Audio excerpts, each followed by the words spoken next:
जय श्रीश्याम। मी fried rice बनवत आहे, त्याची रेसिपी तुम्हाला शेअर करत आहे। त्यासाठी प्रथम कढईमध्ये तेल टाकून घेतलेलं आहे। तेल गरम झालेलं आहे।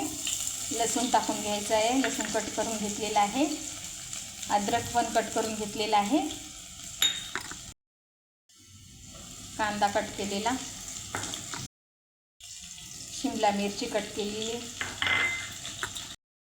गाजर कट केलेला, पत्ताकोबी कट केलेली,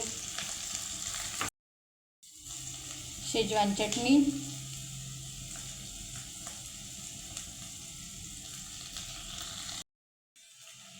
फ्राईड राईस मसाला,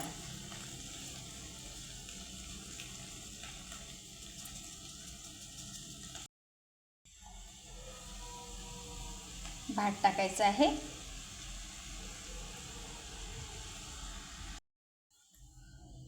आपला शेजवान राईस रेडी आहे।